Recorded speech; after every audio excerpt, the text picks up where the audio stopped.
Hello guys, what's going on? Welcome back to Chelsea Explained, as this is your match review after Chelsea beating Leicester 1-0.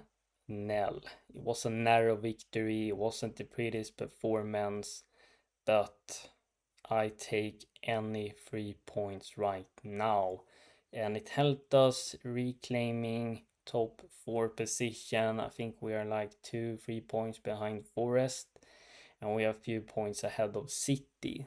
Now we're going to have some difficult derbies coming in next Premier League games, but we can only do what's in front of us and beat the next team that we have in our fixture.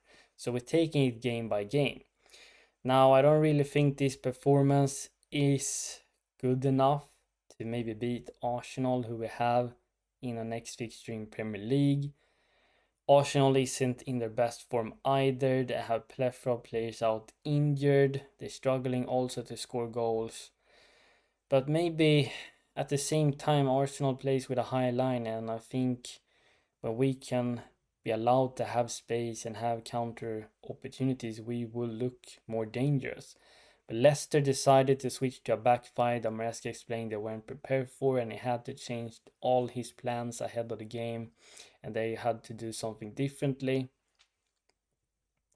And Leicester were, of course, then sitting back, trying to be as tight as possible, not allowing us to get any space. And of course, it is difficult to break down blocks, and oppositions have figured out that that is something they can utilize against us. But I still think a manager should be prepared for that the opponent could change things up and have sort of plan B, plan C back in his pocket, so to say. But nonetheless, even though Leicester switched to back five, we still managed to get a goal in that helped us see out the victory, and we kept a clean sheet, which is of course very positive. The only thing I can really care about in the current moment is that we're getting those 3 points. I don't really care how we do it, but will this performance be good enough to beat the likes of Arsenal, Liverpool at the moment? Probably not. We're going to have to play at our best level if that were to happen.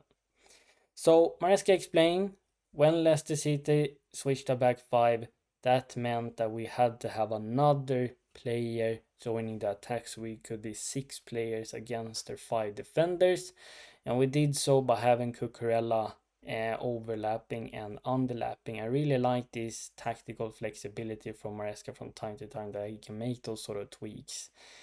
The only problem I have in this current moment that we're heavily struggling against low blocks to create those clear-cut opportunities, and we struggle to get the likes of Nkunku, Sancho, Palmer involved and giving them the space they need to have those chances and be able to score goals. At the moment, we're relying on long shots, corners, that we're winning back the ball and capitalizing on opponents making mistakes.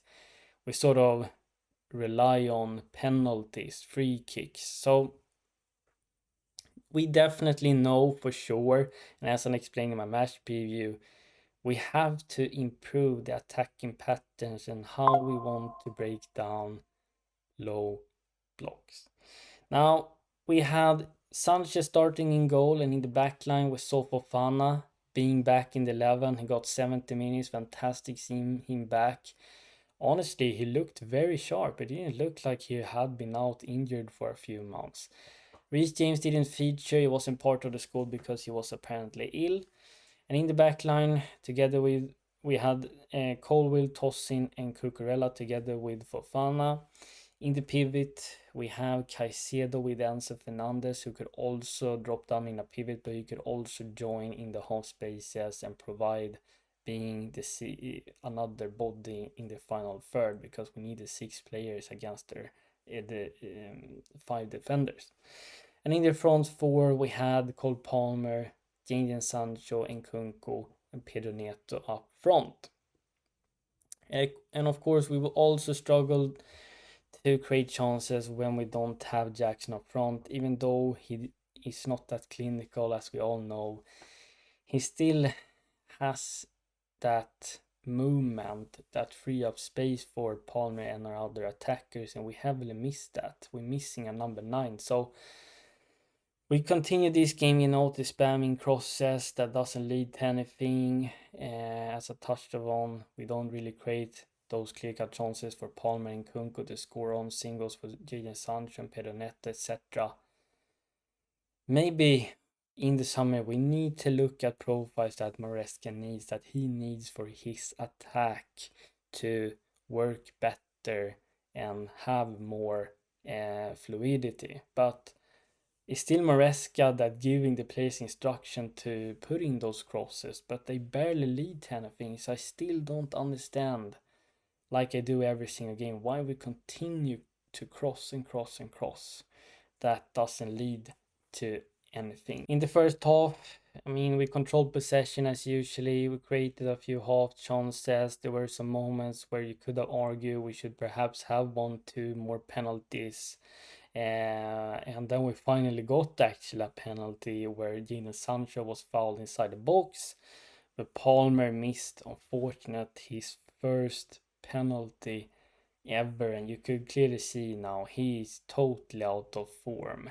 It's like he has hit a brick wall, and Maresca is gonna have to help him. He's gonna have to help himself to get out of this sort of poor form.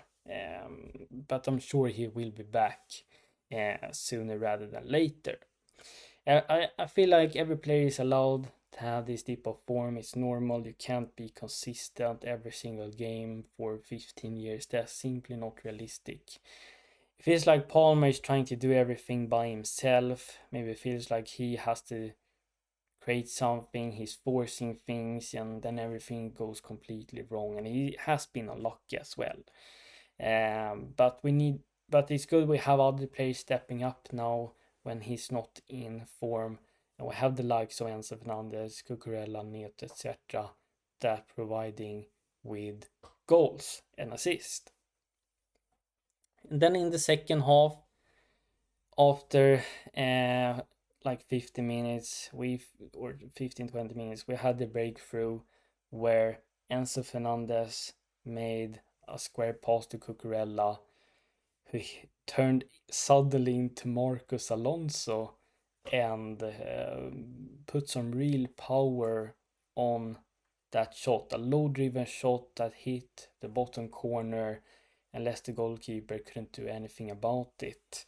So it's fantastic to see Cucurella stepping up. He adds another goal this season. He has been heavily involved in attacks, and I think he's just improving and improving after every single game. Before I wasn't so sure if he could add that attacking threat, but it seems like he's slowly adding more of that to his game. Maresca spoke about and praised him heavily, how intelligent he is, how he's always in the right position. He executes this inverted fullback role perfectly, and you can use him in so many different ways. You can use him in a pivot, you can use him in the half space, he can make late man runs inside the box, you can have him overlapping. Marco Cucurella has become one of the most key players in this team and one of the best players this season, and he's definitely proving so many wrong, including me, and I'm very happy with it. So for me, Marco Cucurella is definitely my man of the match. That was the only goal for the game. We kept a clean sheet finally. We didn't really create any chances after that. The last 5-10 minutes was pretty nervy. We were delaying and wasting time on the corner flag, and we managed to see the game out. I really thought Caicedo and Fernandez were positive in this game. They absolutely bossed the midfield. Fernandez getting an assist as well. They together with Cucurella has been so consistent and is evolving this season, and it's just about to keep this up. Now, we also saw a few substitutions. We saw Tarek George, they giving minutes. We saw Josh Hashempong getting minutes, as well as Shaloba. I really like Tarek George getting minutes. I think he got to play like 20 minutes or something. And he definitely deserves it, because he has been reliable when he has been given opportunities in Conference League, etc., in cup games.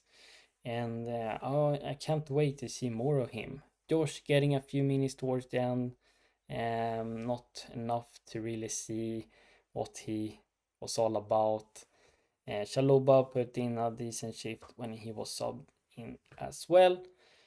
I just want to briefly go back to this, that I feel like Maresca has to figure out how he wants us to score goals and how he can allow Nkunku, Neto, Sancho, Palmer, etc. to get into good opportunities despite us facing low blocks. He has to figure it out, because otherwise we might miss out on points that's gonna help us achieve top 4. So playing against low block is a massive problem for us, but he has to figure it out. He is the gaffer.